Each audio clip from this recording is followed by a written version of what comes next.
Good afternoon, everybody. It's my honor now to chair this second session of our conference today. And our first speaker is Gregory Meyerek. He is the head of the Polish mission excavating at Komedika in Alexandria. He's participated and directed various archaeological projects organized by the Polish Center of Mediterranean Archaeology of Warsaw University in Egypt, Syria, and Cyprus. But his professional career is first and foremost focused on Alexandrian archaeology. And since 1988, he is directing archaeological excavations at the Komedika site in Alexandria. And I've just found out he speaks very good Arabic as well. Please. I'll try to. Thank you. That's good.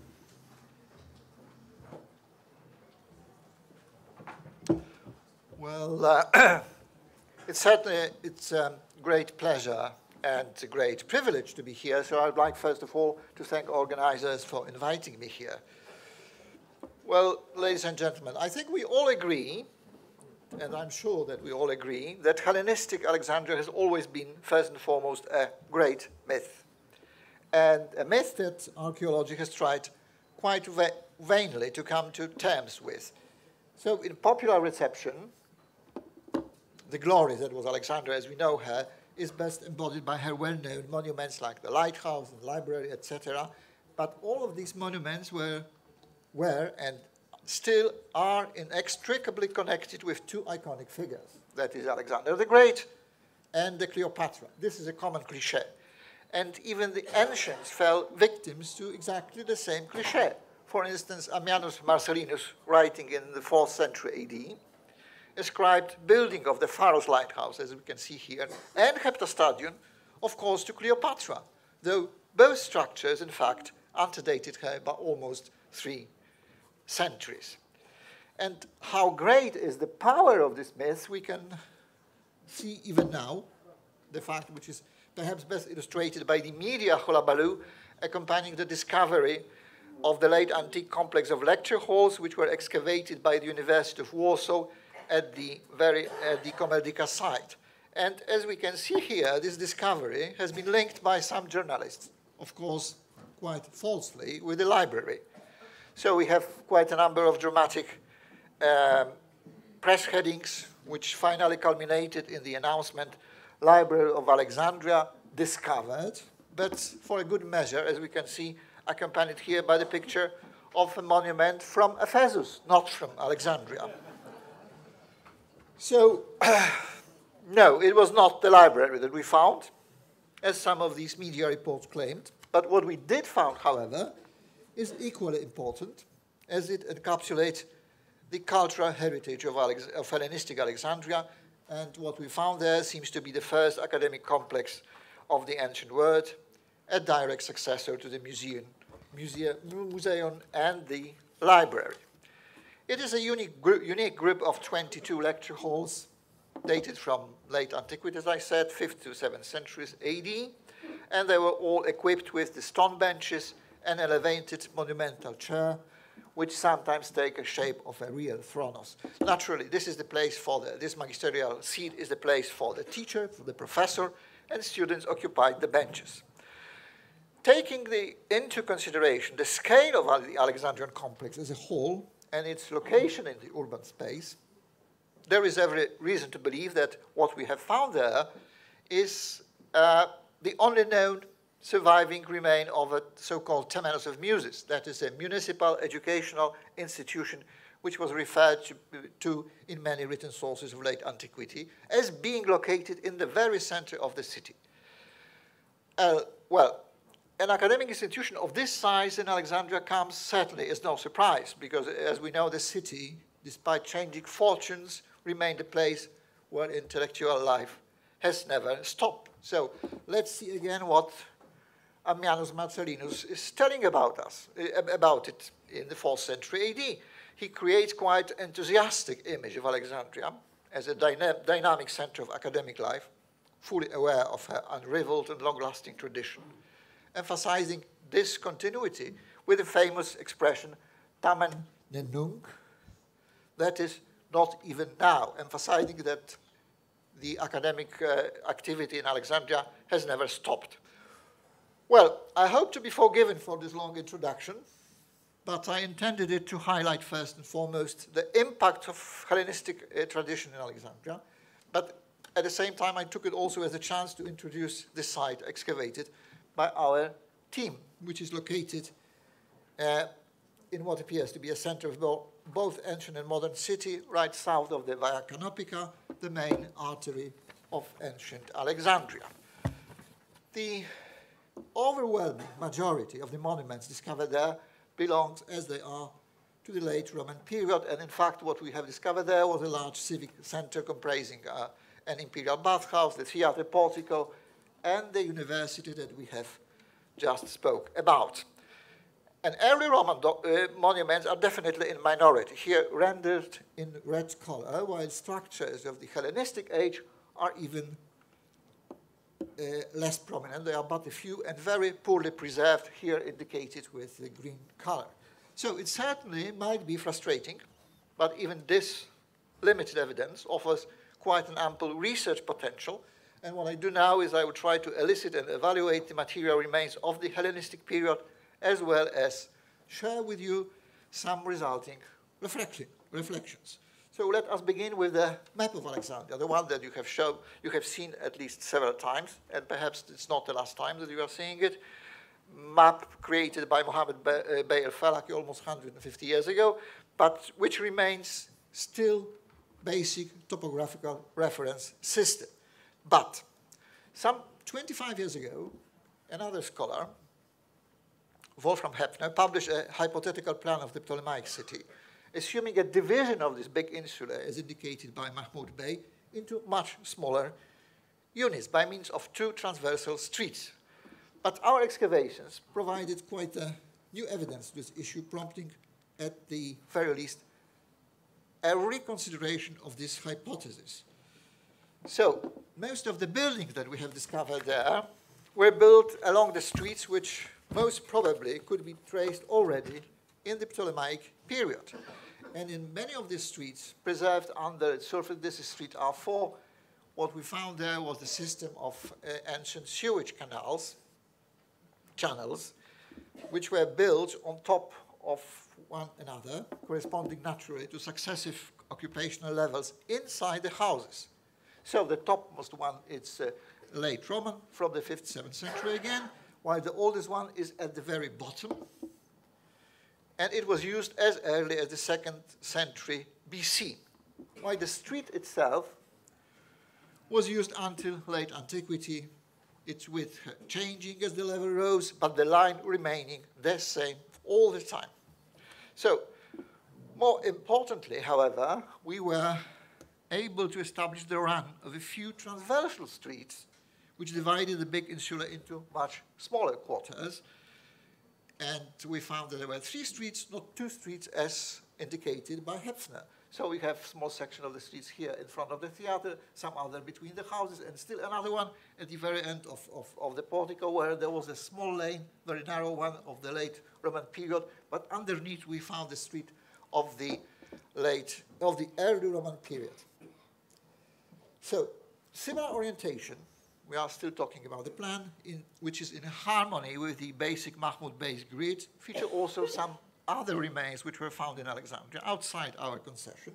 For instance, this Ptolemaic building, which was found by Egyptian team in the 1960s, and the Bubastis temple, of which Dr. Mervet is going to speak, discovered very close to our site, but also following the orientation of Mahmoud Bey al-Falaki. So we may assume that this regular street grid should be applied to the entire city in the Ptolemaic period.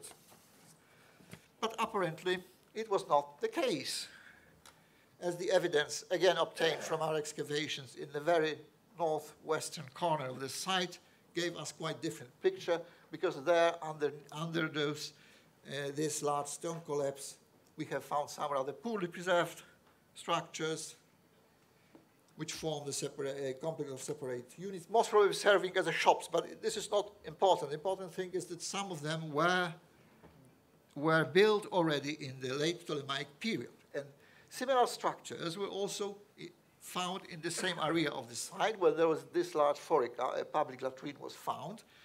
But the most remarkable thing here is the unusual orientation of those uncovered structures, because all of them follow exact geographical orientation, which means that they differ in every respect from the ancient street network as conceived by Mohammed Bey al-Falaki, and also from the orientation of other monuments of similar and later date which were found at the site. Instead, they were built parallel to this small street, diagonally set, of which small section we found in the area in the early 1980s. More interestingly, a similar orientated structure was also recognized farther north, close to the sea, in the area which is usually considered to be a royal palace's quarter. So it is indeed very tempting to see that this unusual orientation of the street, diagonal one, is a feature reserved for the whole royal quarter, which after all, according to Strabo, covered almost 1/4, if not 1/3 of the city. But now the question is whether it could reach that far, that means south of the main street, up to our side, which is rendered here in green. Well, I don't think so. Besides, there is, in the midway between our side and the structures in the royal quarter, there are remains of the Sigarium, recently identified by our French colleagues and shown by Jean-Yves in his presentation. And the orientation of this building is, while differing from the canonical orientation of the street, is still different from what we have found in our place. So coming back to the houses, we have some houses uncovered in our site, and most of them can be dated to late 1st century BC and early 1st century AD. But naturally, it's a very, well, let's put it, a moot issue to what extent these houses followed earlier models. And certainly this reliance existed, but it must have been quite strong, because in many cases the walls were built on top of earlier walls used as a foundation, which means naturally the later walls follow the direction of the earlier walls. So despite individual differences, the general picture of the architecture revealed by these excavations is not surprising, at least in Alexandria, because all these houses are deeply rooted in the Hellenistic tradition, where we have the main ordering principle, the central courtyard, which normally is pseudo-peristyle as exemplified by the courtyard of this house, and this continues to be preferred decoration scheme, employing engaged column, as we can see here on the side walls, topped with the Doric capitals. There are also many parallels with the sepulchral architecture of Alexandria, and they are quite self-evident, as the same manner of planning and decorating courtyards can be observed in the case of, for example, as here, tombs of Mustafa Pasha, necropolis. Well, there's also an idea of interior decoration, which is provided in our case by wall plastering. As we can see on one of these walls, we can find an imitation of an Opus Isodomum bond. And decoration of this kind, which is usually referred to as masonry style, is well embedded in the Hellenistic architecture and apparently survived in the Roman period. And Alexandria itself, again, provides very close parallel, as similar decoration was found also in the Hellenistic Hellenistic age tomb at Anfushi, and again as well at Mustafa Pasha. And the same very long-lasting tradition is well evidenced by extant elements of architectural decoration. So some of these examples show, again, this stylistic endurance, bearing distinctive traits of Alexandrian Corinthian order, which is sometimes called Baroque style, like this cornice, which is of the early Roman age, but there are also other dated to the Ptolemaic period, among them those large cornices decorated with long, narrow dentils. We haven't found in our excavations monumental capitals like the one that we know from the Greco-Roman Museum or some other which top modern monuments in Alexandria. But we found others, apparently part of the internal decoration of dwelling houses. And they represent, as we can see, all basic forms of Alexandrian capitals, and some even retaining original coloring. Numerous buildings in our site benefited considerably from the use of spolia. This is quite a phenomenon well known in late antiquity. And for instance, here we have monumental entrance to the late Roman bath complex, which found to be flanked by 2 Doric columns. And similar columns were also found in several locations all over the site, mostly in the portico. It may seem that these fragments may have originated naturally from some unknown monumental building of assumed Ptolemaic age, ruined and dismantled then in the late Roman period, and that such building existed throughout the city is perhaps best evidenced again by the remains of the Doric building, which was probably store or temple, discovered in the 1960, some 50 meters northeast of our site. So these are all, as you can see, bits and pieces of the architectural remains, but certainly not the artifacts, not the only artifacts of the Hellenistic date. I'm referring now to the real crumbs from the table of the rich found in our excavations.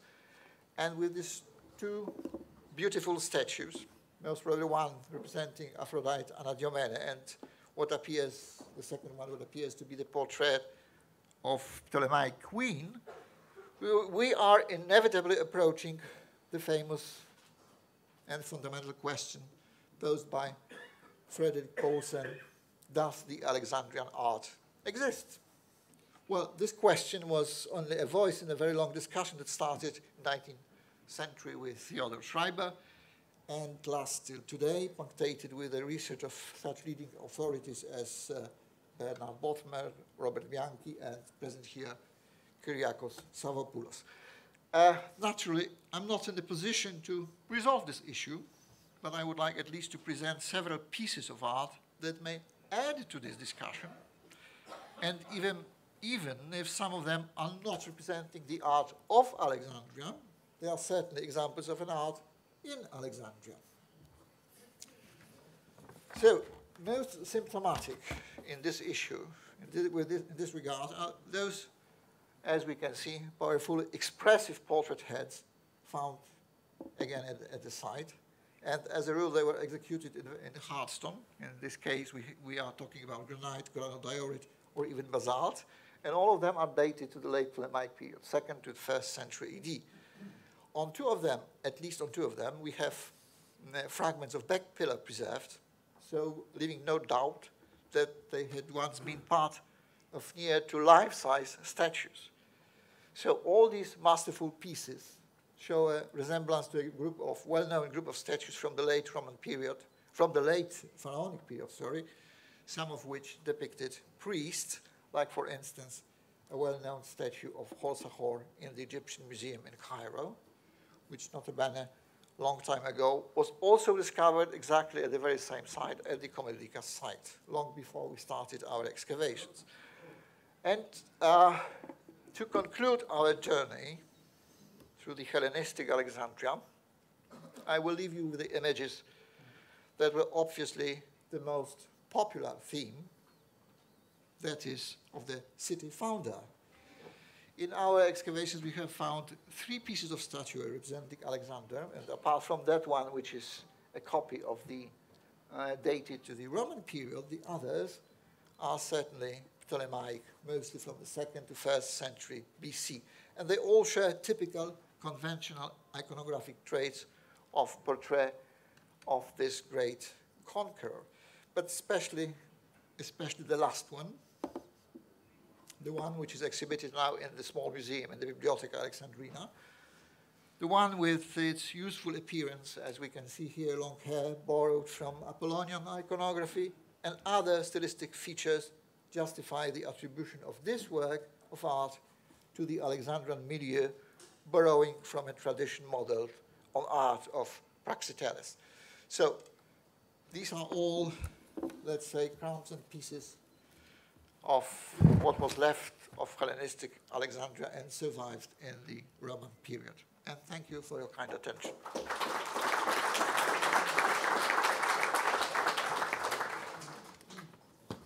Thank you very much. We now turn to our second speaker, Dr. Angeliki Kotaridzi, the director of Ephorati for Antiquities of Amathia.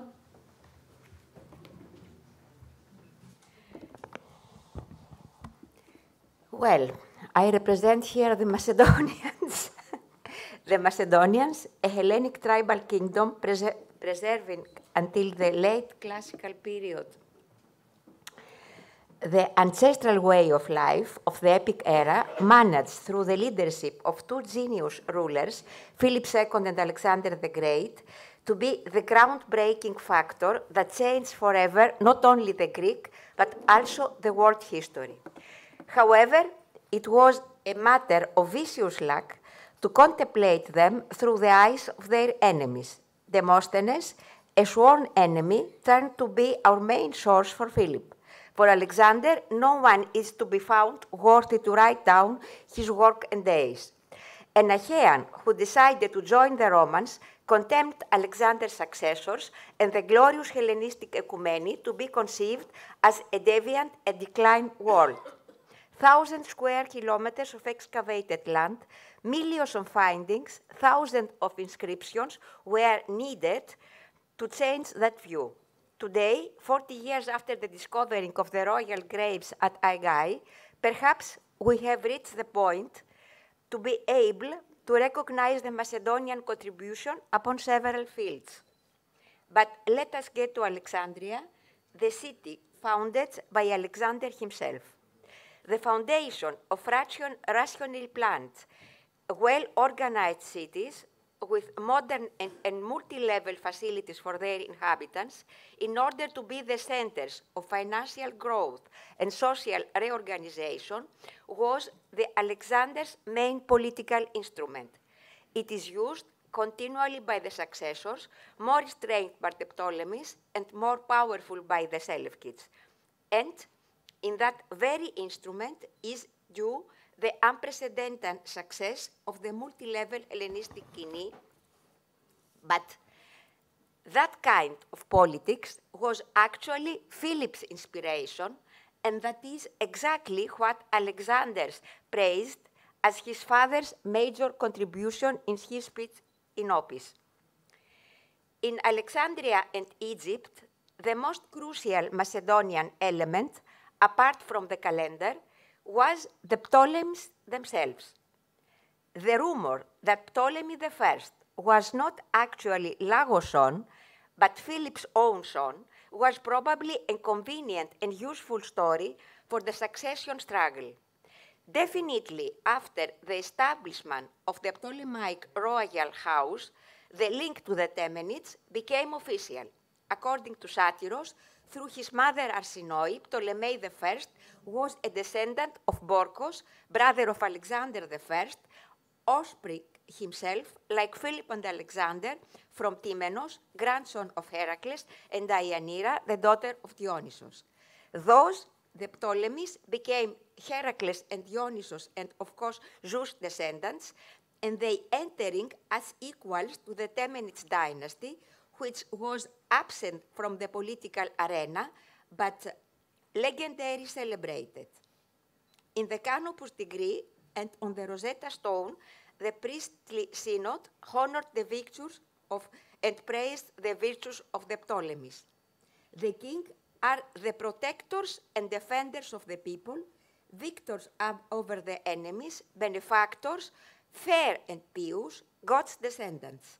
Actually, these are exactly the traditional virtues of the Temenids as being recorded by the royal names. Amindas, the defender. Alexander, the defender of the people. Perdiccas, the witty. Philip, he who loved the horses, fighting as a rider for his people. The Ptolemies repeated the same name of the Ptolemy, the warrior means that, founder of the dynasty, as if they tried to clone him. The surnames Sotir, Evergetis, Epiphanis declare the virtues of the benevolent ruler. The Philadelphos, Philopator, and Philometor, the relations of a family of gods that stand way up of the norms, while the name of the founder, god and defender of the royal city, Alexander, got back once again during the crisis years of the end. Typical Macedonian, and particularly of the upper class, were the female names Bereniki, the victorious, and Arsinoi, the witty. The dynastic Temenidian name Cleopatra, the glory of her father, will come from the Seleucids and dominate for a century. As in Macedonia, as well in Egypt, the king is surrounded by companions, royal pages, all sorts of officials, a famous bureaucracy, and a brilliant group of Macedonian engineers who have managed to turn the whole Arsinoitis nomos in a fertile and pleasant garden. By studying the rulers from the archaeological perspective, the key concept and the focus point is their palaces, their tombs, and of course their iconography. The tombs of the Ptolemies, along with Alexander's Soma, are still mythical quests. For the palaces, their basileia, which covered 1/5 or even 1/3 of the whole city, we have almost only the testimonies of the literary sources. A huge complex of buildings in which each Ptolemy added his own piece, containing the royal oiki, their remote and secluded apartments, but also open courts, porticos, and banqueting rooms, sanctuaries and justin courts, gardens and walking paths, and, as reference points, the great peristyle, an impressive facade, a monumental propylon, and not away a theater and a stadium. Thus, the Basileia of Alexandria were, to a large extent, a public place. The particular political function applies to the great peristyle, and as it can be seen from the testimonies, the Basileia becomes the place where the ruler and the folk met. After 10 years of work, excavation, documentation, preservation, and restoration, in the palace of Philip II at Aigai, we gained a lot of knowledge concerning the building that was planned to be the architectural expression of the idea of the enlightened leadership. Although Aegies was a small city regarding the proportions, the palace was an enormous building, 3 times the Parthenon, a building without private space, destined for public affairs and politics. Justice Court, porticos, the sanctuary of Heracles Patros at the Tholos, banqueting rooms where the king could host hundreds of guests at the same time, and finally, at the center, the archetypical peristyle, where 8,000 people can be accommodated, place of the assembly of the Macedonians, actually the sacred agora of Aegae. The theater is an integral part of the building complex of the palace at Aegae, while the sanctuaries are placed little farther below and the Acropolis little up to the hill. The link between the theater and the sacred political and administrative center of Basileion will become emblematic and will brand the image not only of Alexandria and Pergamon, but of all the royal cities of the Hellenistic oikoumeni, since that very link offers the kings the opportunity to organize procession, festival, and games to demonstrate his power, disseminating benefits and reinforcing the ties between him and the citizens. Even in that, Philip proved to be a pioneer. The marriage of his daughter Cleopatra with her uncle Alexandros of Epirus, that took place during the traditional celebration of the beginning of the year in September 336 BC, gave him the opportunity to present himself as an equal to gods. In the triumphal procession, the statue of Philip was among those of the 12 gods. He followed, dressed in white, the golden wreath on his head. So he met death. The young companions rushed and proclaimed Alexander as the king in the great peristyle of the palace of Aegae. At that point begins the journey to end with his heroic soma, body, resting in his temple in the Basileia of Alexandria. After the restoration of the palace at Aegae, the Macedonian monumental architecture regained its lost phase. As long as the study proceeds in depth, measurable influences and links appear. I have seen something in your presentation, very interesting. The link to the Pergamenian stoas is clear and obvious, also in measures. In Alexandria, things are more obscure as there are still missing the architectural remains for a direct comparison. However, the two-storied porticos and the serial of the Macedonian windows provides us a clear insight of how some famous constructions, such as the Thalamigos of Ptolemaeus Philopater, would be like. It is certain that the path from the strict geometry of Aegae to the dreamy baroque of the desert passes through the fertile encounter of Macedonian austerity with Egyptian charm in the ancient delta. Before we turn to iconography, one of the most famous components of the royal building complex was the museum and the library. The systematic study and cultivation of philosophy, the arts and the science is the main feature of the idea of the enlightened leadership. Although the first director of the museum may have been Athenian, there is also certain Macedonian inspiration and contribution. A shelter for philosophers and scholars since the time of Archelaus, the Macedonian royal court became in the 4th century BC with Perdiccas III and Ephraos from Orei, and then with Philip, Alexander, and Aristotle, the place where the Platonic experiment succeeded. The school at Mieza, an impressive 30,000 square meter gymnasium with a theater and the neighboring idyllic sanctuary of the nymphs, was in fact the hatchery of the great men who created the Hellenistic oikoumeni, among whom Ptolemy himself. Apparently, here stands the direct ancestor of the idea of the Alexandrian Museum. Following Alexander, Ptolemy, finally king, will become a pharaoh for his Egyptian subjects. This fact caused the production of a whole series of royal images in the traditional Egyptian manner, which by time tend to acquire more and more realistic Hellenic-like features.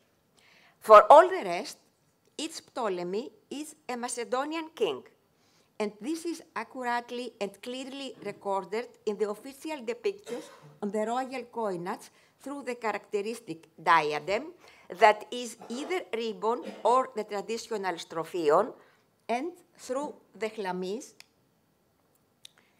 the strophion that underlines the link to Heracles and declares his owners as a high priest was found in a monumental version in the tomb of Philip II, and refers to the iconography of the Timenid. It also appears in portraits of the Ptolemies in the type of Herbaic stele associated with the royal cult in the gymnasium. More rare is the ivy wreath, the thyrsos and the Dionysian mitra testify the link to Dionysos. From the Evergetis strophion grows sun's rays, and he holds a trident in his hand, the sign of his naval supremacy. The Ptolemy's first surname, Sotir, the constant presence of the eagle and the thunder, and the frequent presence of the Aegis indicate the intention, the founder of the dynasty, to be identified with Zeus.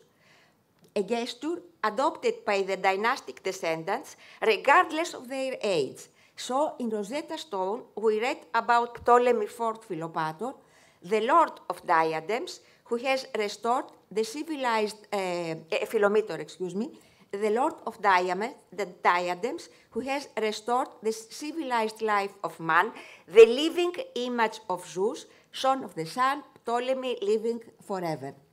The Ptolemies as Aegioi and Chlamydophori can be imagined dressed like those statues of Alexander.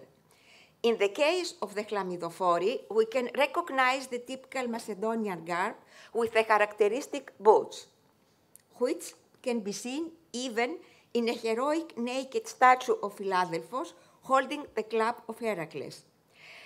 Another typical Macedonian element is the kavsia diadymatophoros that is still in use until the end of the dynasty, even attested in an Egyptian mud statue of Ptolemy III. Kausia still reminds us the characteristic clay figurines of children and teens, recalling the Macedonian ritual of passing to manhood. The same ritual was celebrated for the royal prince in Alexandria, followed by the Egyptian coronation in Memphis. The warlike character in the Ptolemaic iconography, at least on the coins, is limited in tiny symbols as the helmet or Heracles club.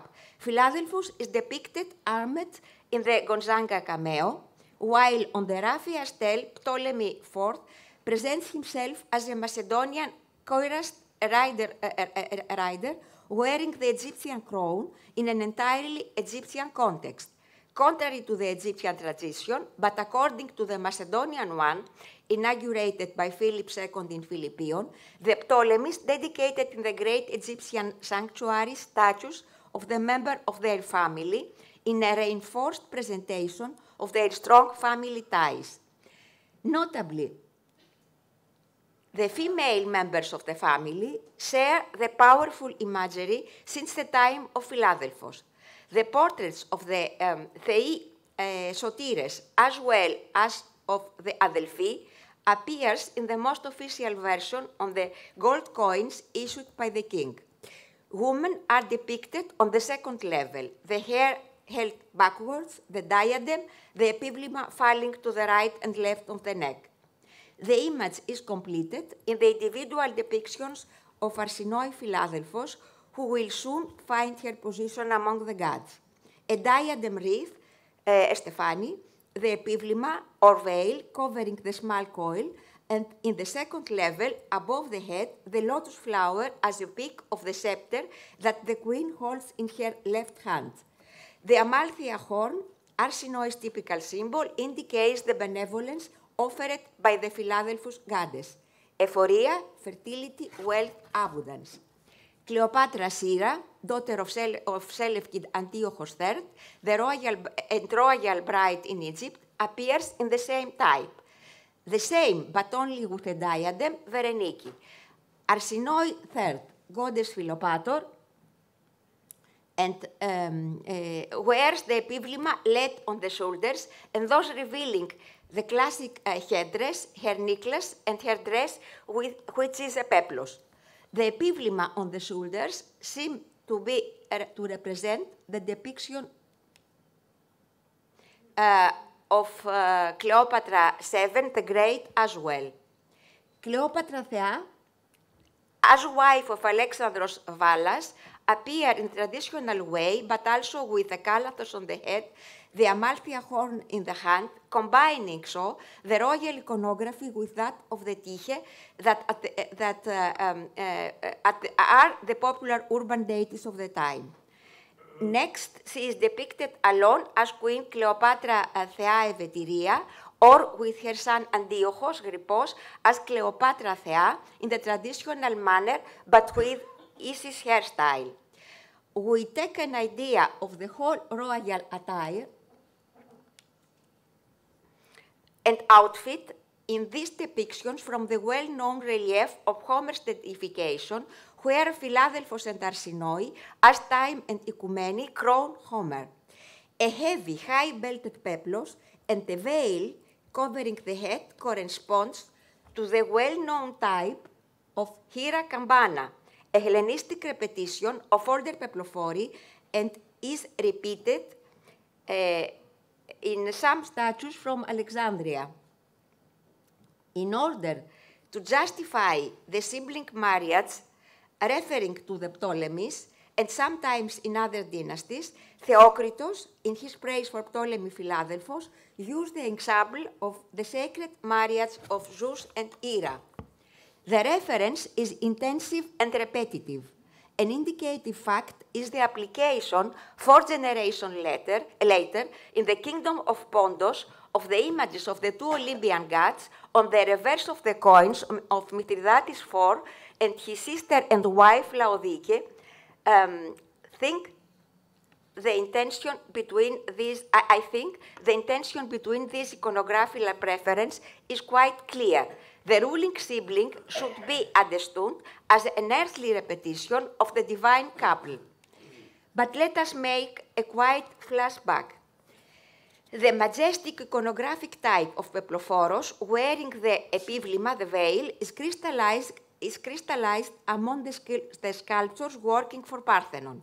Certainly, the presence of the peplos, which is the typical dress for the Partheni, the virgins, and especially the presence of the veil as a direct reference to the ritual of the sacred marriage, defines the role and characterizes the depicting figure as the protagonist of the marriage. From the end of the 5th century BC until the imperial times, this type becomes an iconographic topos for Hera, sometimes for Demeter as well, while in the local ritual context, it determines the depiction of other protagonists of the sacred marriage, wife of the king of the gods and king of kings, patroness of the institution of marriage, but also the bride par excellence of the sacred marriage that is renewed every year, Parthenos and Telia, virgin and woman at the same time, Hera is always presented with the bridal costume, the costume that states the high peak time of the female.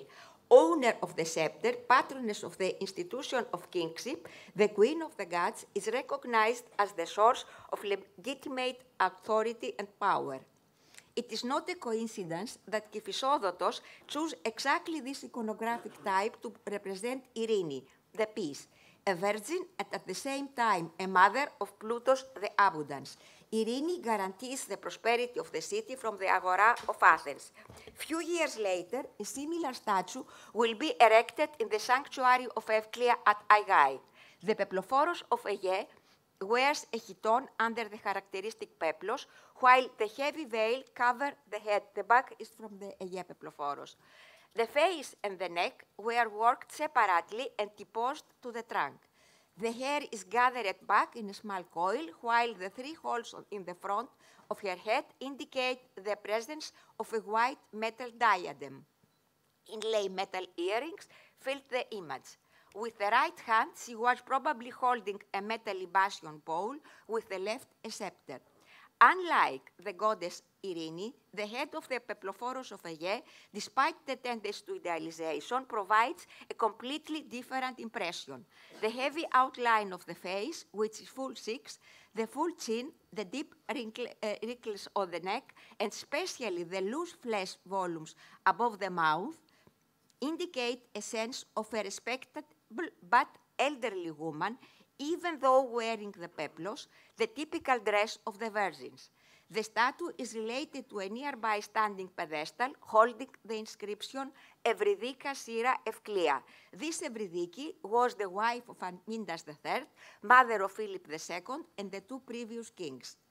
Another Macedonian queen, the late archaic, I'm rushing, a lady of Aegae, is found wearing chiton and peplos, an epivlema covered his head, even a diadem, as the golden straps and the textile remains indicates. It became obvious that these are the persistent characteristica of the traditional attire of the Macedonian queen, while the libation bowl and the scepter found as well in the grave belong to the royal repertoire already from the archaic period, marking the queen's office as high priestess. Following the fashion and corresponds to the new needs for her attire, link Evridiki, Queen Mother of Macedon, to the classical word of priestess, the mythical bride's queen, and finally to Hera himself. Phillips glorified his victory in Cheronea, founding the Philippeon in Olympia, where his mother and Olympia statues were standing side by side to those of their spouses and sons. The Peploforos of Aegae helps us to imagine Leocharis Evridiki, while the statue of Olympias perhaps echoes in the gold medal, which is well known from Thessaloniki. Here, Olympiad is depicted with the same hairstyle as Evridiki, a diadem and peplos, but she lifts her veil and reveals herself in Hera's famous wedding gesture.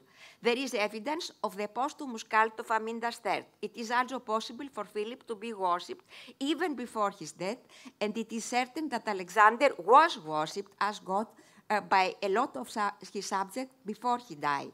Did the same happen for Evridiki? Alexander was said to have expressed the desire to honor Olympiad as a goddess after her death. At any case, the close iconographical connection between the official representations of the Temenid, Ptolemaic, Seleucid, Attalid, and the other Hellenistic queen is more than obvious.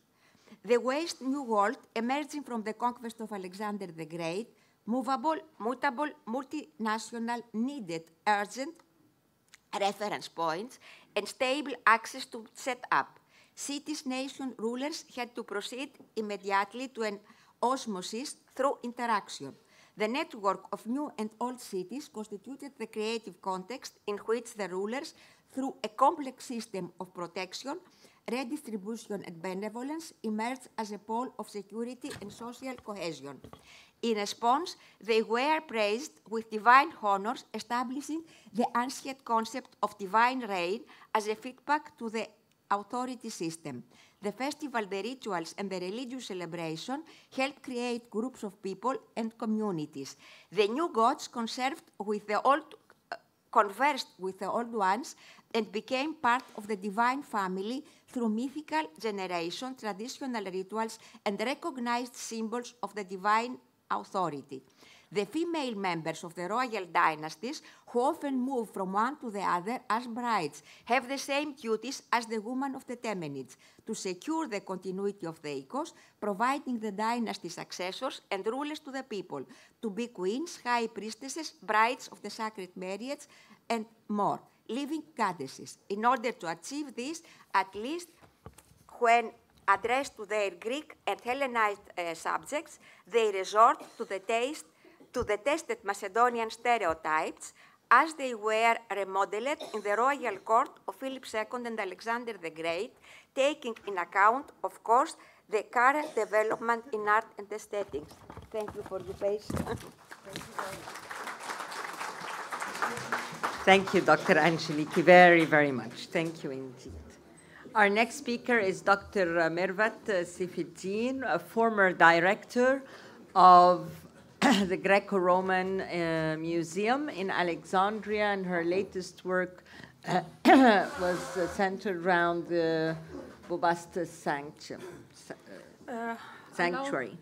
Allow me, Dr. Sahwa, at first to express my gratitude to the organizer of this conference to give the chance to highlight my own native beloved city, Alexandria.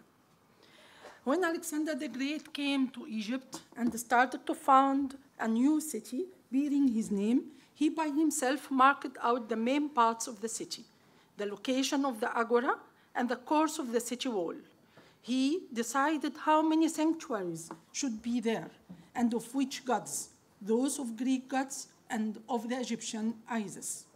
Alexander didn't see the city. Cleomenes of Naucratis was involved considerably in the settlement process of the city by using economical tricky means and pressure on both Egyptian priests and on people from the surrounding areas of Alexandria in order to come and be a part of the city residents. King Ptolemy, son of Lagos, who made Alexandria his capital between 323 and 311 BC, set up deme system, added the royal quarter, and embellished the city. It was Alexander who got all credits. Beside the Greek residents from Naucratis, Memphis, Canopus, and the northwest area from Plantine and from Maria, as Dr. Nena mentioned, that they are dated also till 7th century BC, all these people, they came and settled in Alexandria. Beside them, Ptolemy Soter introduced settlers from a number of Greek regions: Attica, the Peloponnese, Thessaly, Crete, Macedonia, Thrace. From the eastern Mediterranean, we have the coast of Asia Minor, Ionia, Caria, and beside Libya and Cyrenaica. The majority of these settlers were Greek Macedonians, mercenaries, who served in Ptolemaic army. Syrian, Jews, and Arabs were added to them. Alexandria opened its door to Greek-speaking people and mercenaries. The city was a good example in reflecting the Greek culture. The founder, Alexander the Great, is a Greco-Macedonian. Its second founder, Ptolemy I, a Greco-Macedonian general too. Its architects, Dinocrates and Sosistratos of Knidos, were both Greeks. Due to the great culture activities carried out by its bibliotheca, museum, and sanctuaries, Alexandria was the attractive place for many nations. By the Roman times, Alexandria had more than 2,300 sanctuaries. The first generations of the Greek newcomers to Alexandria maintained close contact with their motherland. However, the material culture evidences from the early years of the foundation of the city are scarce. Our knowledge about the two main nationalities of Alexandria, the Greeks and the Egyptians, and about how people of different cultural backgrounds lived together with the native inhabitants in Alexandria, or about the nature of this mixed culture society, are limited and based on the papyri and inscription documentations found in other regions in Egypt. The discovery of the Popasteion. The discovery of the Popasteion sanctuary at Alexandria at the end of 2009, beginning of 2010, which dates probably to the end of the 4th century, early 3rd century BC, highlights the obscure phase and gives us more answers about the real religious, social, and cultural situation of the early Greek residents settled there. This rescue excavation, conducted by the Egyptian team, directed by Dr. Abdel Masoud from the Supreme Council of Egyptian Antiquities at that time, at the site of Kom Dikka, or Kom Damas, according to the ancient map of Mahmoud Bey al-Falaki. I'm sorry.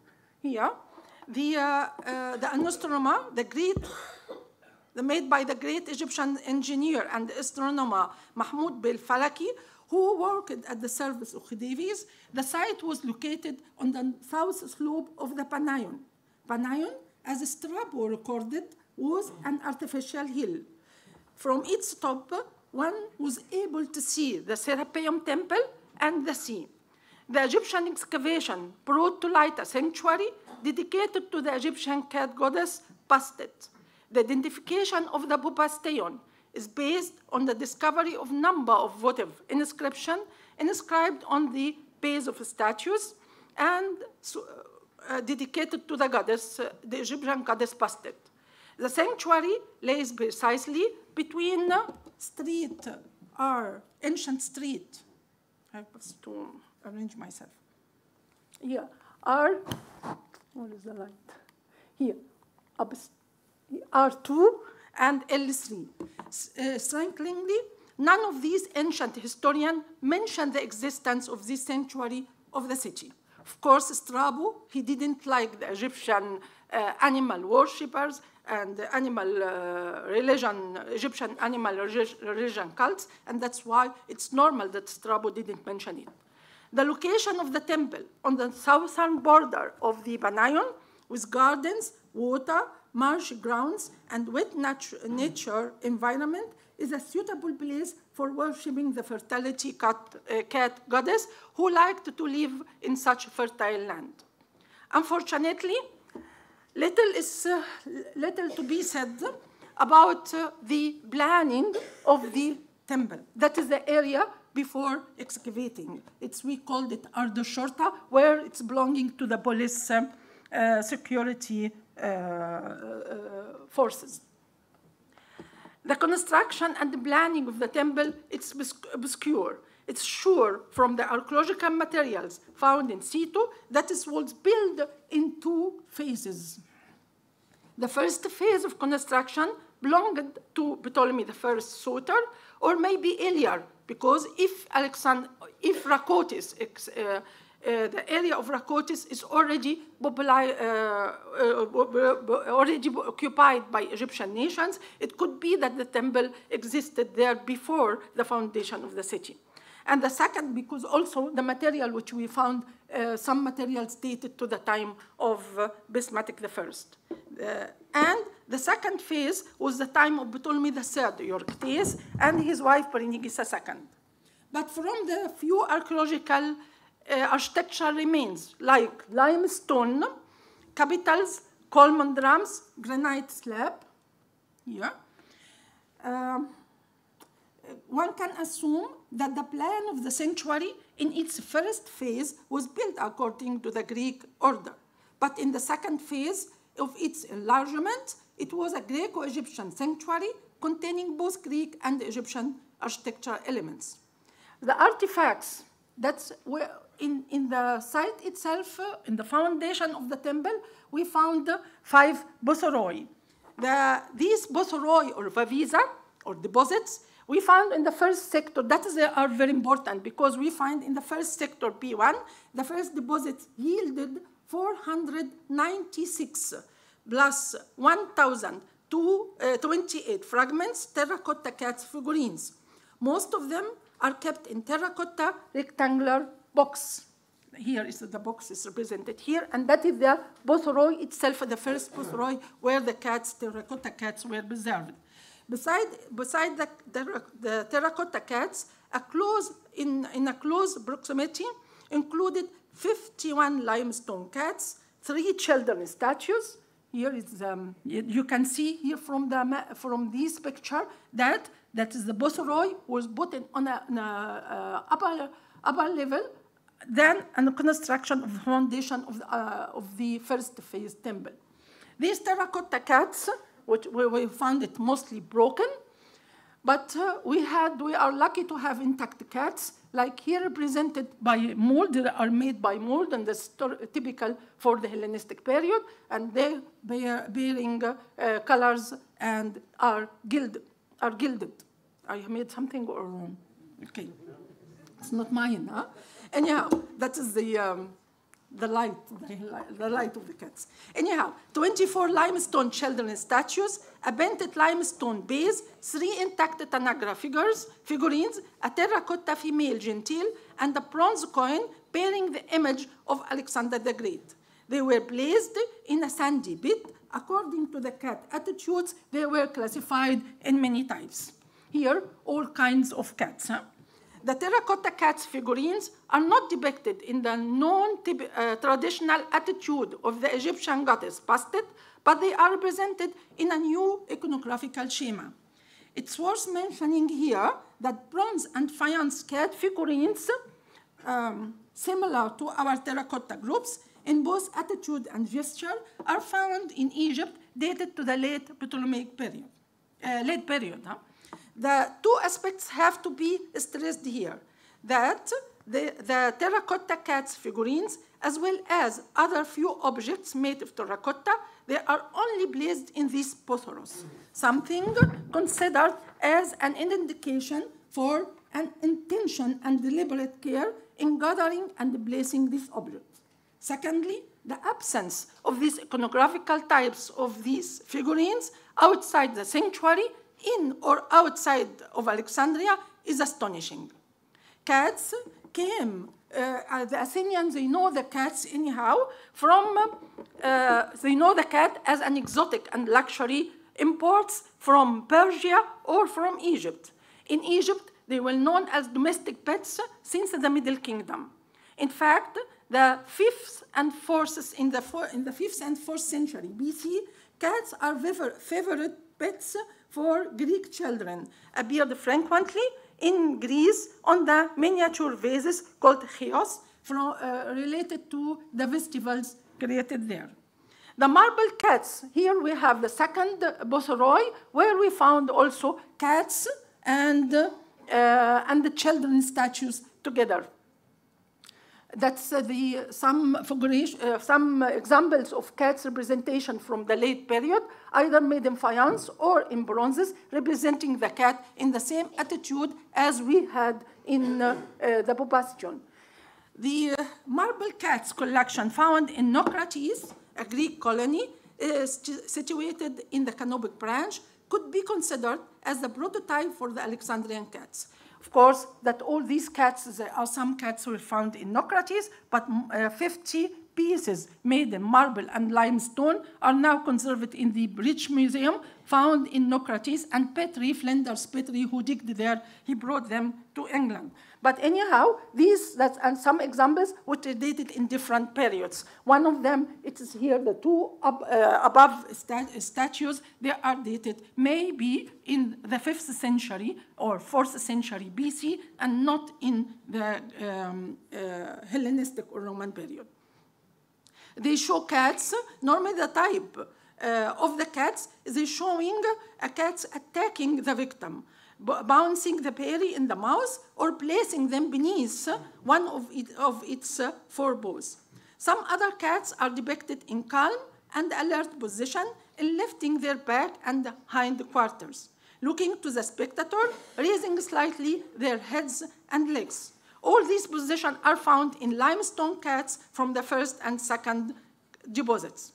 Particularly interesting are the children statues found together with the cats. Here, that is a representation of the cats on Greek art, where we found in the relief a cat chasing in a game of aristocrats. They hold the cats chasing, watching a cat chasing a dog. Then the chaos vases connected with the children ritual. And then we have a funerary slab, which represented the owner, who the dead.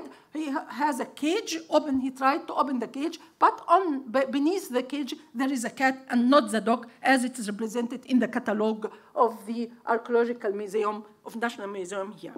Particularly interesting are the children's statues. They are depicted in the attitude of well-known type called temple boys, Shema, which originally derived from Egypt and spread all over the Mediterranean area, Cyprus, Lebanon, and Greece. They are around the age of infancy, 6 months to 1 year. Since they are always seated or leaning on one arm, that's why that's a sign for their age. It is easy to recognize their gender. Boys are always naked, while girls are clad in a short sleeve belted long chiton with straps to hold it. All of these children statues are holding their favorite pets and toys, especially they are holding always cats in their hands. Either when they are standing, like the children's statues found here. The second deposits brought to light 108 limestone cats, together with 21 children's statues of different sizes and postures. On the lowest level, they are placed on some local ceramic ware, mainly dishes and bowls dated to the early till middle of the 3rd century BC, according to my colleague who worked on the ceramic objects. The iconography of these children resembles the children's statues found in Greek sanctuaries of different gods and dedicated to different gods and goddesses, but mainly related to the children marble group from Artemis Temple at Prauron. No doubt, Attica was the source of many of these votive statues. Therefore, not only the sculptor who carved them came from Attica, but also these statues depicted the immigrants and the new springs from this specific region. This strong connection between Alexandria and Attica was well known in other domains, especially in the political and commercial fields. Under Ptolemy I, craftsmen, artists, scientists came and settled from Attica to Alexandria. The third deposits containing The third the deposits containing 13 big, it's not here, but 13 big limestone cats, mostly mother cats, and only a torso of a seated naked child. They are placed again on some local ceramic bowls and dishes, and on the surface we found some amphora shells and amphora stamped handles dated to the end of the 4th, beginning of the 3rd century BC. Speaking about the foundation deposits, the tablets, there were found six tablets, 5 in faience and 1 inscribed in glass, together in the northwestern corner of the wall at higher level than the 3rd deposits. They bear text written in ink, in black ink, either in Greek or in hieroglyphic, and not together as some other colleagues mentioned in their publications. Anyhow, the contents of the inscriptions are the same in both languages. They are so important for the continuity of the sanctuary. The text alludes to a new temple that replaced the old one and sheds light on the contribution of the Ptolemaic queen, Bernike II, in the religious life and of her activity in constructing sacred buildings in Alexandria. The second phase of the temple has been reconstructed in the time of Ptolemy III. New architecture elements were added, as the text on the tablets mentioned: a temenos, that is the courtyard with a wall, an altar, and a naos. A naos is, according to Greek architecture, is the cella. The temple had played an important role for the Greek community since the early period of the foundation of the city. From the other 2 Greek inscriptions inscribed on statue bases, one belonged to the time of the Ptolemy IV, and it's very important because it's the first time we have an attestation that the koine, or the association of soldiers, were dedicated a statue to the first friend of the king, and the king is Ptolemy IV. Because at that time, before this discovery, it was known, the association is known only in the time of Ptolemy V. And it also mentioned the races or the roots of these soldiers. They are from Taralis in Asia Minor, there are Libyan, there are some Persian, and there are some Greeks from Greek mainland. The other inscription dated to the Roman period. It's obvious that worshipping the goddess in her sanctuary continued in the Roman period.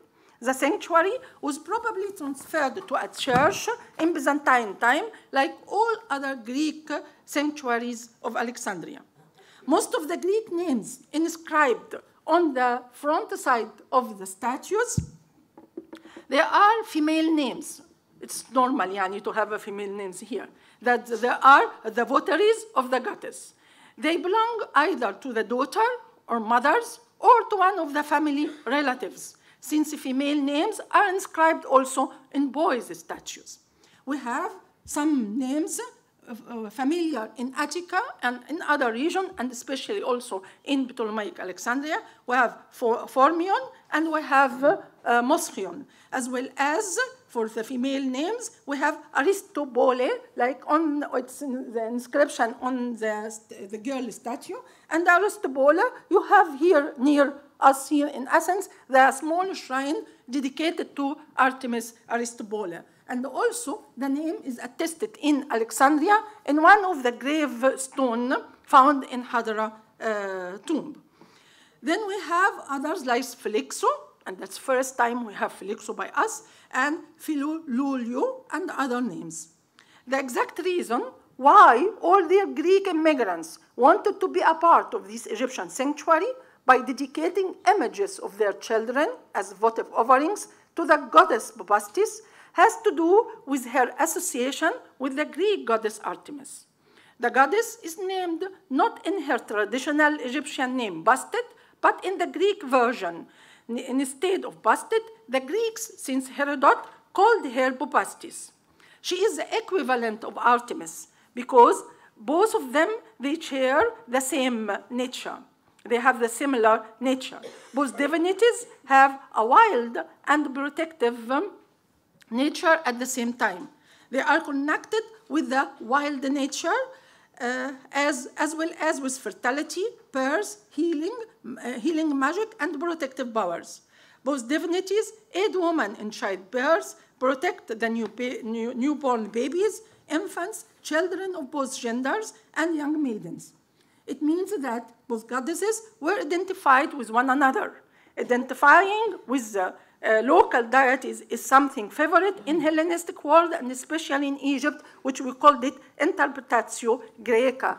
And astonishing that in the Hellenistic period, or Ptolemaic Egypt in Hellenistic period, we didn't have any attestation for any nome bearing the name of Artemis. We have other deities like Heracleopolis, Apollonopolis. We have different Greek names, but we didn't have any attestation for Artemis. The symbolic significance of picturing the cat seizing a prey is a reflection of the goddess' ability to overcome death, to save a helping goddess, to save her devotees from any kind of danger that they may face, such as death during childbirth, severe sickness, dangerous seafaring journey. But giving birth is the most important event for the new immigrants. It ensured their continuation and their future in the new home.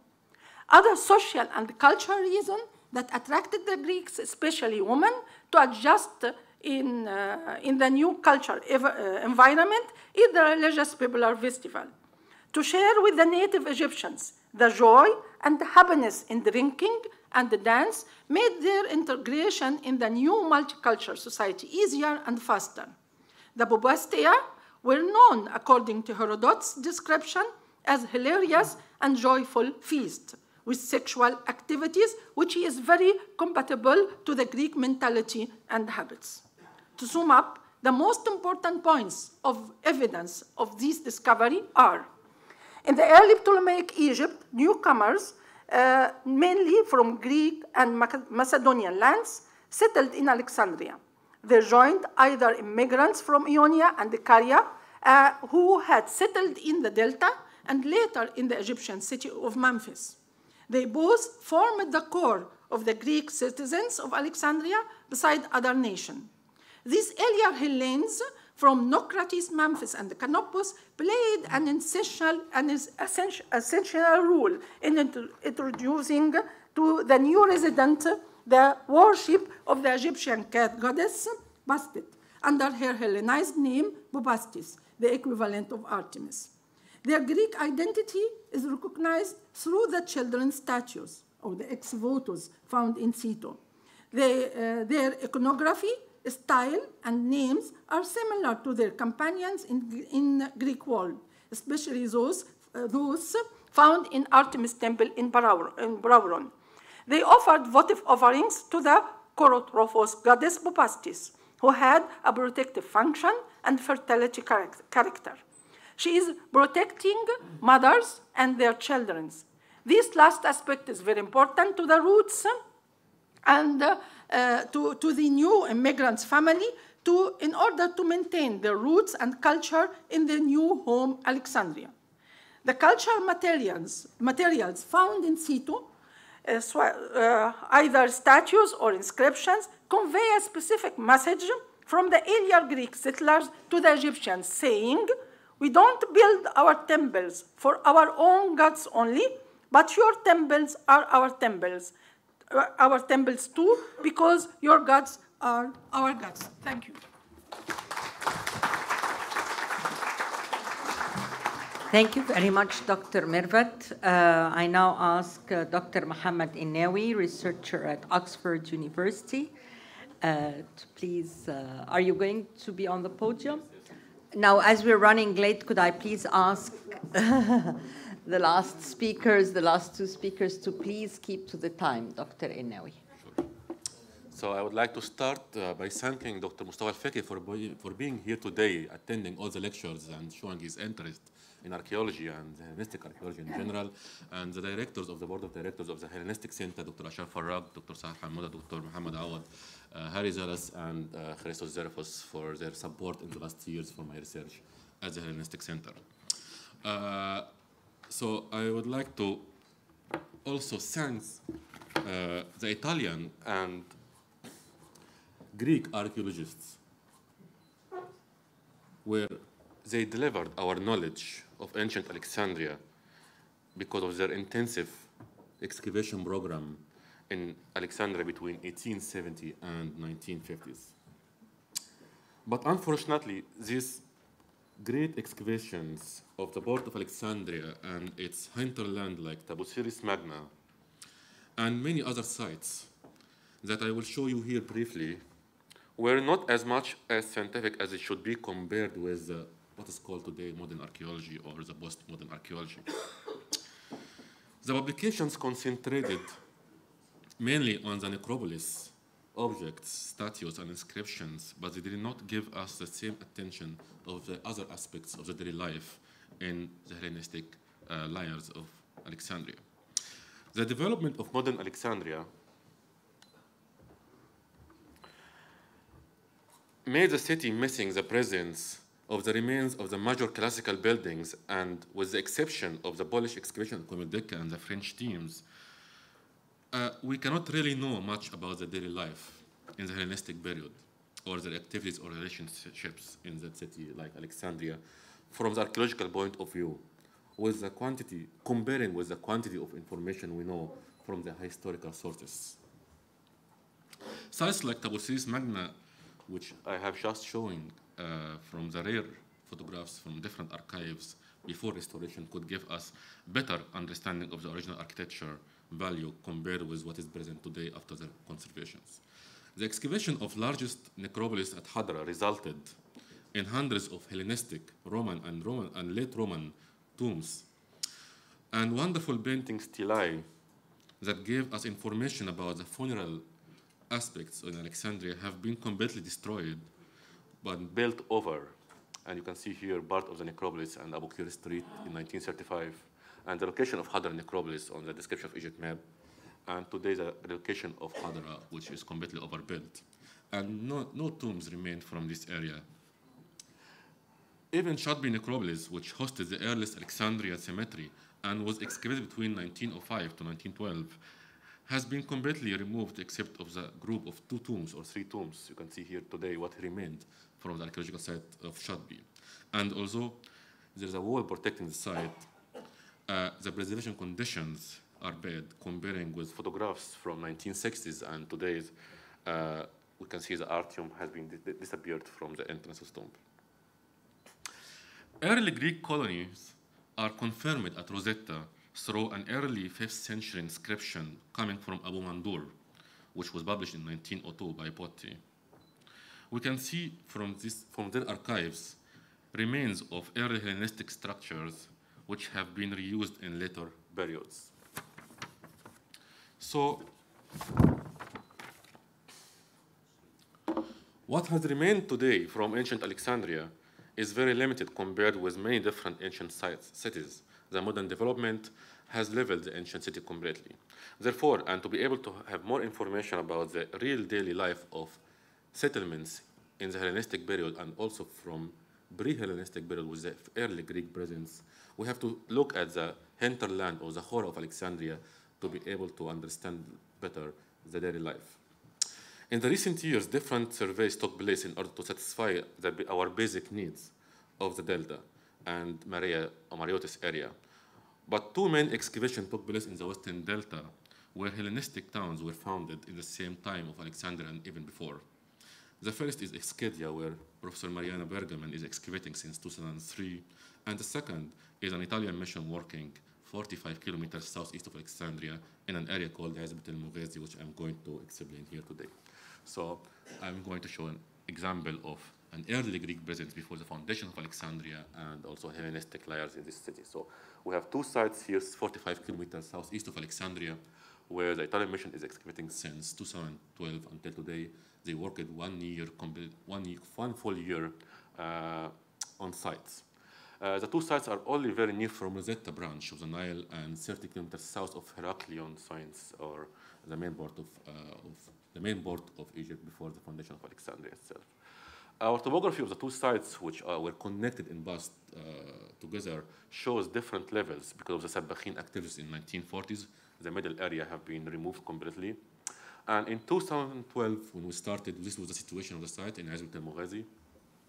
The main central point of the site has been removed and leveled.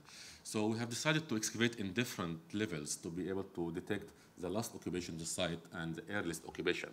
So our first area was in the lowest part to see the foundation of this site, and we reached early Greek presence from the 6th century BC and Hellenistic layers, of course.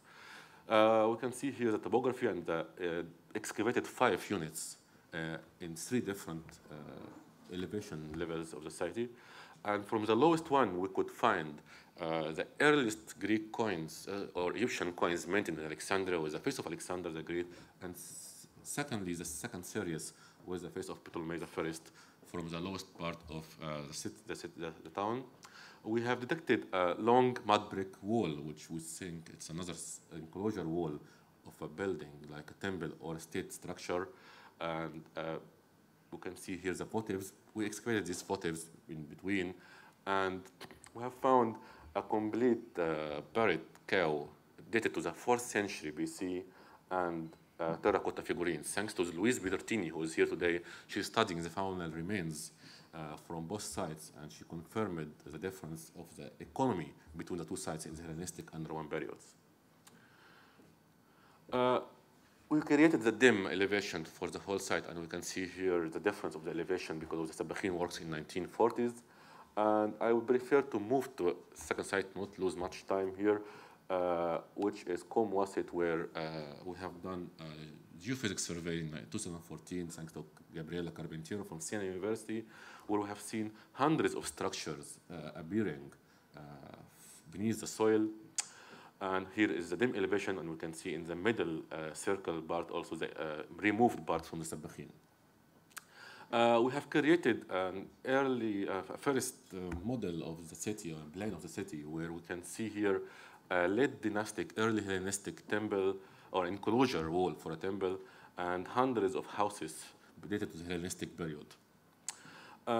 We can see the plan of part of the excavated temple here, and we can see we excavated inside and outside the enclosure wall, where we found materials normally dated to the 7th century BC with Greek pottery. I will show this here. So this is the parts which are excavated inside and besides the enclosure wall. The enclosure wall is long 146 meters, and the width of the wall is 54 meters. This is an example of the votives, the races in the enclosure wall, which are very familiar with all Hellenistic temples in Egypt, like Dandara and others. And here we have the corner of the enclosure wall. And from this area, we found also the foundation trench of the whole building built in different materials. Excavations continued in 2015 and 2016 and resulted in a large platform where the main building of the sanctuary of the temple was built in later periods. But everything has been removed, unfortunately, because of the Sabbakhin activities. It's another view for the platform in mud brick. And here, as apart from the excavation inside the temple itself, where we can see different foundation trenches and deep 4 meters trench, where we found and detected another floor of an earlier phase of this building. We reached the water level, unfortunately, so we had to stop. But from these trenches here, we had interesting finds, mainly representing Horus, base amulets, and sarcophagus, but also interesting bronze objects with an hieroglyphic inscription saying Happy New Year under the protection of Ptah. And normally we don't find this type of materials easily in the delta, in the Western Delta. Also, more bronze objects like the cobra and amulets were found in this area. The majority of the faunal remains from the temple, which has been studied by Luis Bertini, are cattle. So we have found evidence of the sacrifices which were presented inside the temple in that period. Last year, we have excavated another part of inside the temple enclosure, and we can see here a presence of East Ionian dish from the 7th century BC, very similar materials to what found now in Belintini near Marea, and very similar materials to the one found in Naucratis. So we have a presence of early Greek community or a colony before the foundation of Alexandria. Also, in the same site, we have discovered, excavated for three years, a Solos Pass complex, which is always evidence of the early presence of Greeks, because cumulative passes were never known in Egypt before the arrival of the Greeks in Egypt. So we have here a complete complex, but also we have the service area of the whole complex. And unfortunately, the complex was disturbed later by late Byzantine sarcophagus, as you can see here. So each Solos has 18 seats, one for men and one for women. But we were very lucky to find also coins in situ dated to the 2nd century BC, and complete thrown out pottery from the 2nd century BC inside one of the basins of the bath here, which allowed us to give very well data of the use of this area, and also the date of abandonment of the site, because the whole site was abandoned by the arrival of the Romans and reused in the later periods by Byzantine tombs. This is the floor of remains of the floor of the Hellenistic bath complex in this area. As you can see here, we have this disturbance by later occupation in the Byzantine period.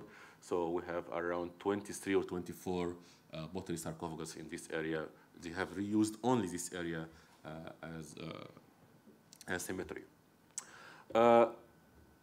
We moved to the highest part of the site where we can see nothing, and we don't even see pottery shards, but because of our technology, which I will explain later, we have detected the remains of a Hellenistic tower house in this area. After a few days of trashing the earth, we could see already the walls here, and after 2 months of excavation, we have a complete foundation of a tower house, very similar to the ones found in the Eastern Delta, and of course in mud brick, and the one in Marea now. But the most interesting thing, we also excavate the streets, part of the streets around the house.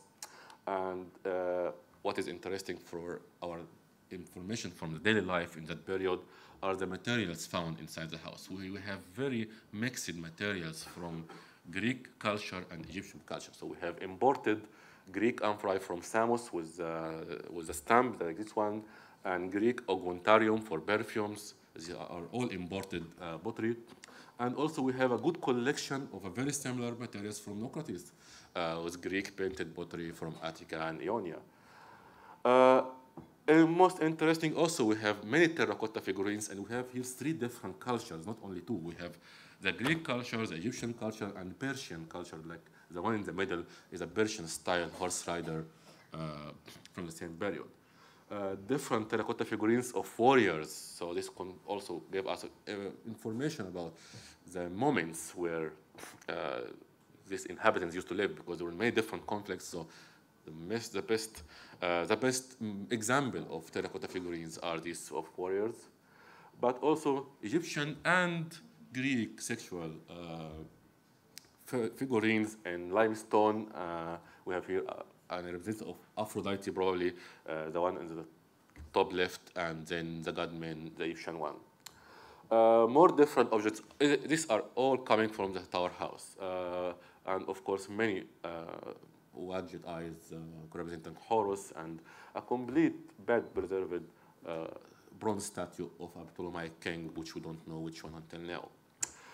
This year, in last June and May, the Italian mission excavated again another second house to have another idea of, but from a different area of the site.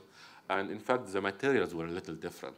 But we had always Greek imported materials and representation of amulets for Isis sitting on the throne. And from the kitchen, we found also how they made bread in the Hellenistic period.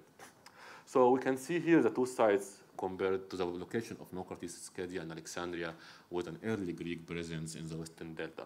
So you can see here, this is what I'd like to finish my presentation, which is very short because I don't like to talk much. The site, you cannot see absolutely anything from the surface. And even here, anyone who went there, like Benny Wilson and myself during the surveys, we didn't expect to find anything because there is no any even pottery shells on the surface. But because of the technology you have used in the last years, which we are going now to use with a new project in Kafr al-Sheikh and Dakahlaya, thanks to a fund from the National Geographic, we are going to find complete towns like this one. There are here hundreds of houses without excavating. We can even locate everything, and we can reach to this wonderful view of Hellenistic tower houses everywhere in the Delta. Thank you very much.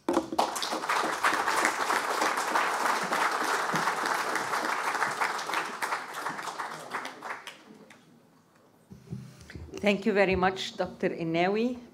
I now ask Dr. Mariam Bergman from the Archaeological Institute in Germany.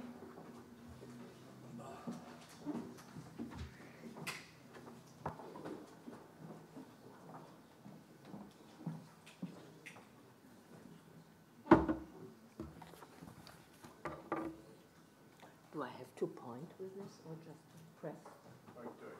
Just press? I think one is pointed. Press the green one. Yes, yes, okay. Just press, huh? Okay. Cults can have, as everybody knows, a great variety of functions.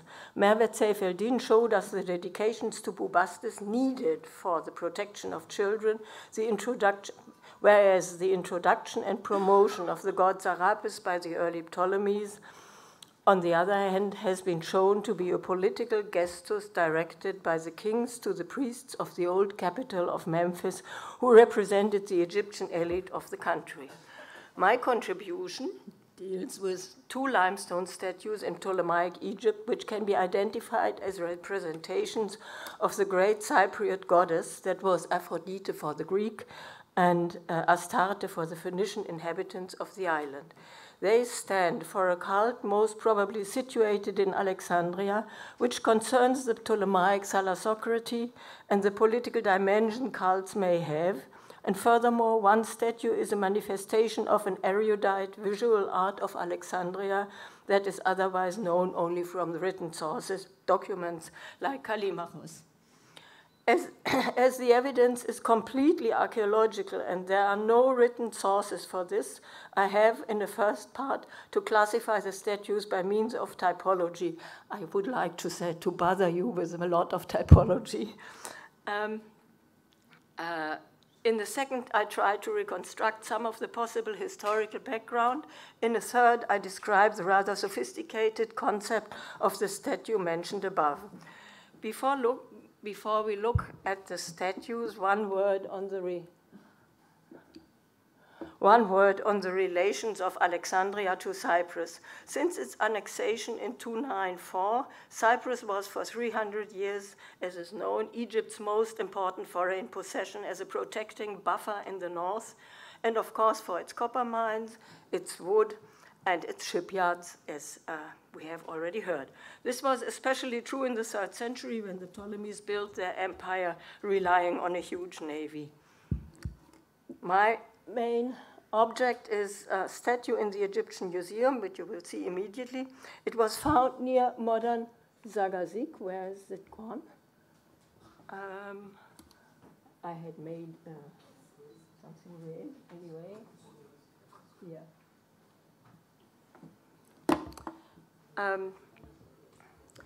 In the Eastern Nile Delta, that is probably one, and near modern Zagazik, that is probably one of the most important temples of the goddess Bubastis, which was situated there, whom Mervet Seyfeldin discussed.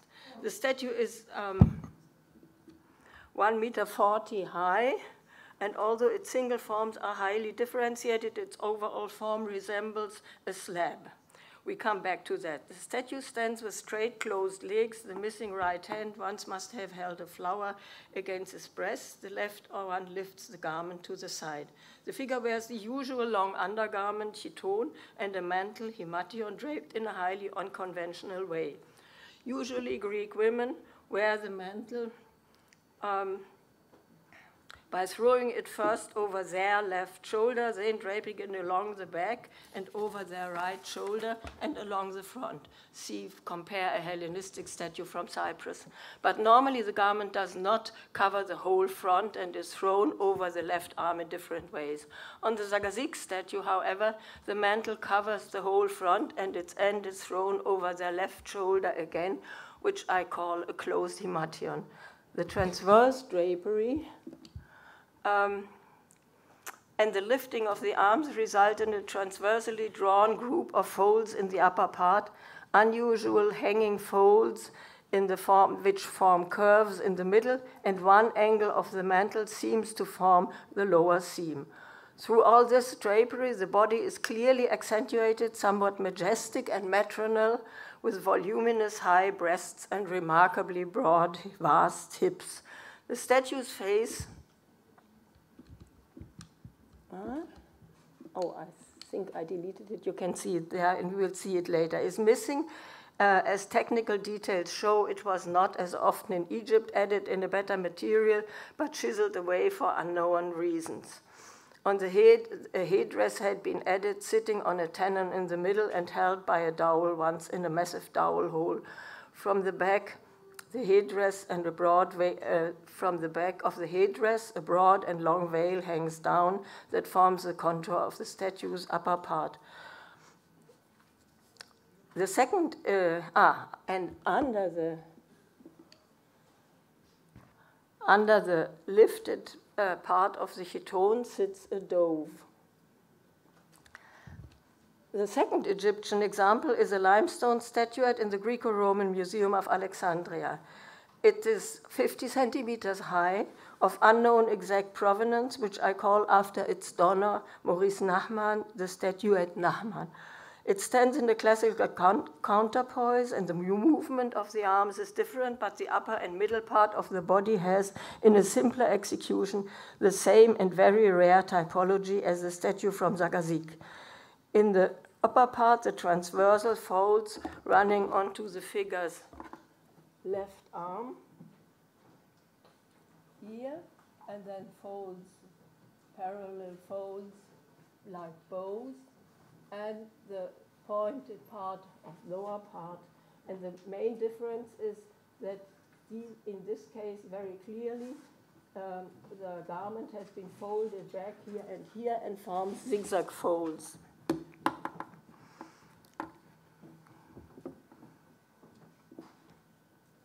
These can be understood, these zigzag folds can be understood if you use a model. If you have these transversal folds going like this, and you lift your arms or move your arms, then it may be that the garment sides fold over like here and here. There are remains of this phenomenon on the Zagazik statue.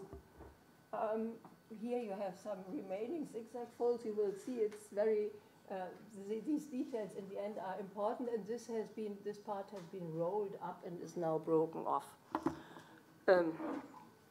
Clearly the statuette from Zagazik and the statuette Nachman are iconographically indebted to the same and rare model.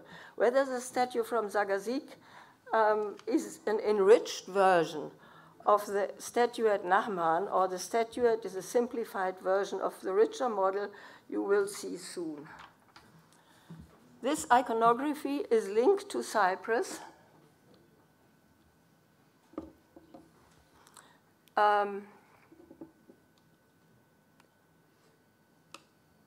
What did I do with it? Excuse me. Get it later. Okay. This iconography is linked to Cyprus by a life-size torso in the Nicosia Museum. It was found at modern Arsos, which is about an extra-urban sanctuary 25 kilometers west of Salamis, famous for its rich finds of sculpture from the Archaic and Hellenistic periods. The himation motifs are the same ones clearly as those on the statue at Nahman. Transversal folds above the breasts, running onto the left arm, long and parallel folds which originate beside the breasts, and lower seams of the himation which run down in an oblique direction. The right one, seen from the viewer, is clearly folded over and forms zigzag folds like here, and I hope I have it now in the, yes, and you can see that this was running obliquely, and you can see it here that it is not running transversally, but also obliquely. I'm sorry about this confusion, but as you hear, I was ill, and evidently didn't do it in the proper way. So here you have, okay.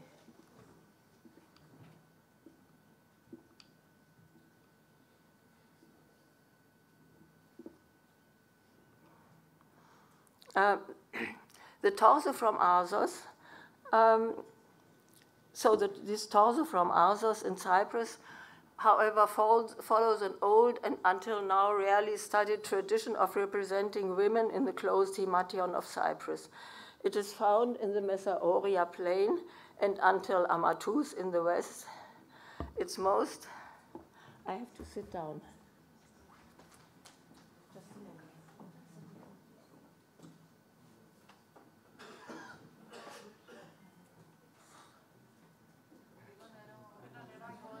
Would you like to sit here? Would you like to sit here? And somebody can move this forward? Or do you want some water?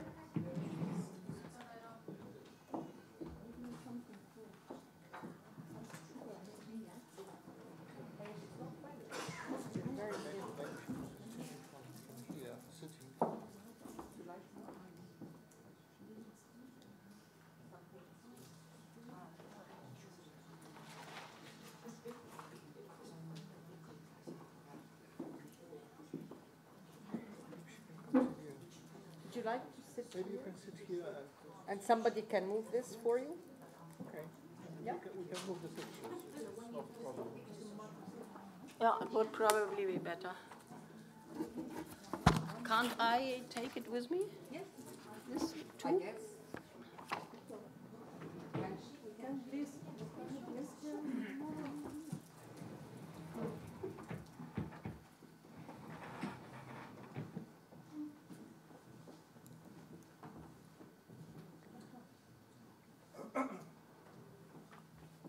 So we said that the torso from Arsos and the two statues in Egypt follow the same iconography, which is, and I arrived at the point where I said it is indebted to an old Cypriot tradition and to a Cypriot statue type which has until now not been studied.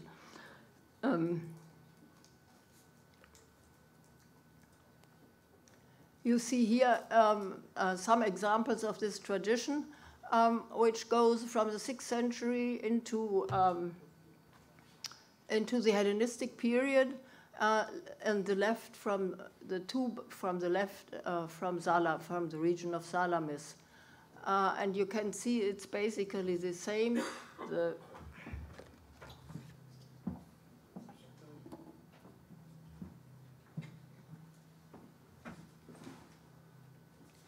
The left one wears a very long himation, but the two sides are clapped back, so it is a simplified, or let's say a simplified representation of a draping of the thing as was shown before.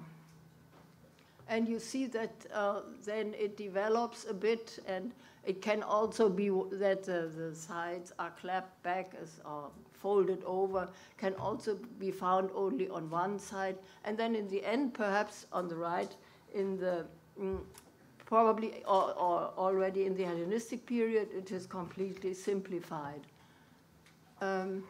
This is wrong, but this is, and here you see a relief from Golgoy in New York, where you see the main figure in the middle, the main female figure wearing exactly such a garment, and which shows probably that it was really something worn and not only represented.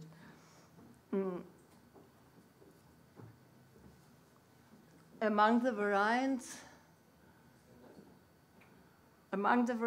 of representing women in this garment, there are two, and I show you on the right the one from Salamis, which leads to the group, directly to the group Arsos Nahman Zagaziki. Here, both lower sides of the frontal part of the himation are folded over and form zigzag folds. This corresponds exactly or clearly to the statuette Nahman and accordingly to the torso from Arsos. They are formulated according to this variant of the Cypriot tradition, and this is what was introduced to Egypt. When did this happen? For external reasons, the statues in Egypt should be Hellenistic or later. Also, the torso from Arsos has always been seen as part of the Hellenistic phase of the sanctuary. For the rest, there remains the style, at least of the statue from Zagazik. Of course, this cannot be seriously discussed here, and I only want to show you something. This one detail, you see the great variety of the way of representing folds or different qualities of the garment with a veil in a very rough, with a very rough structure, and then the fringes overlapping this rough structure. So that is typically Hellenistic, and I don't discuss it, but I think the statue belongs still to the 3rd century BC. Whom do the statues represent? You saw the dove that sits beside the Zagazik statue.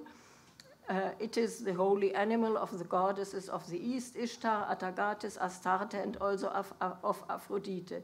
Given the Cypriot connections, the statue represents the great Cypriot goddess called Anassa before the Ptolemies came, and Aphrodite by the Greek, and Astarte by the Phoenician inhabitants of the island. This identification, I know what happened, is confirmed. I just put in the wrong version of my PowerPoint this morning. This identification is confirmed by the massive bands with transversal clips hanging down beside the face. They correspond as exactly as possible to the same bands hanging down beside the face on coins, on gold coins of King Nicocles of Salamis from the time between 370 to 360. And the headdress, which is now missing, most probably corresponded to the one seen on the coin and their similars. That the statue Nahman represents the same deity and not a simple dedicant in this rare iconography is most probably. And in the torso from Arsos, now let's hope that it will get it, yes. And in the torso from Arsos, the contrast between the naturalistic Hellenistic body and the abstract and evidently archaizing form of the folds and zigzag seams is better explained by the representation of a goddess for whom one kept old iconographies than that of a dedicant. There are reasons to believe that the sanctuary of Arsos was dedicated to a local form of a Cypriot goddess, the Aphrodite Golgia, for which there are inscriptions, who is also praised in Theokrit's Adoniatsuzai. She must be represented in the torso in Arsos and possibly also in other statues. If not, the iconography was also used for the goddess of Salamis, for example, which was the administrative center of the Ptolemies in the 3rd century. How are the statues of the Cypriot goddess to be understood in Egypt? They cannot have been single dedications by immigrants, but bear witness to the introduction of a cult which became well established in Egypt and probably later merged with the cult of Isis. Now I have to find it. Here. This is a relief of the 2nd century AD in Rome, and with this extremely simplified but extremely rare representation of the Himation by Isis, Serapis, Demeter, and the dedicant. The existence of 3 very different variants of the type points to Alexandria as the center of the phenomenon, as it was of everything in Ptolemaic Egypt. Who can have brought the cult to Egypt? Cypriot cult associations or Cypriot officials can be excluded, because prosopography has shown that Cypriots were astonishingly rare in Ptolemaic Egypt and did not hold high positions. So the cult was probably brought to Egypt by members of the higher layers of the Ptolemaic society during their service in Cyprus or after their return, who wanted to thank the goddess or draw attention at home to their achievements. The ideal candidates would be the strategoi of Cyprus, almighty administrators of the island who, as Roger Bagnall showed, got this position, usually citation, as the culminating point of a long career of service to the crown. Many of them returned to Egypt later and sometimes were entrusted with special assignments. But these strategoi are known only after the latest 3rd century, and the cult in Egypt may be older. But there must have been other high administrators throughout the 3rd century in Cyprus. The person who introduced the cult may also have acted for the royal couple, as it was typical for Ptolemaic self-representation that the king did not dedicate things himself, but his friends, the Philoi, did it. I just mentioned Sostratos of Knidos, who may have dedicated the Pharos of Alexandria, or Callicrates, the famous nauarch of Ptolemy and Arsinoe, who instituted the cult for Arsinoe, protectress of the sea, under the name Arsinoe Philadelphos Kypris. It is Aphrodite with Cypriot overtones, and Arsinoe Zephiritis on Cape Zephyrion, east of Alexandria. In these contexts, it may finally have been the king or queen themselves who paid homage to the Cypriot goddess themselves in the context of the Ptolemaic thalassocracy and the role of Cyprus in it. With a political background like this, the introduction of the cult to Alexandria is a parallel to the institution and promotion of the cult of Serapis in Alexandria, of Osiris, the Osiris of the old Egyptian capital Memphis, and directed at the priests of Memphis and the congregations of Egyptian priests who were the only organized representatives of the Egyptian elite. Finally, it must have been, or can have been, this involvement of the elite in the cult which led to the remarkable reshaping of the type of the Cypriot goddess in the statue from Zagazik. I have to go back through.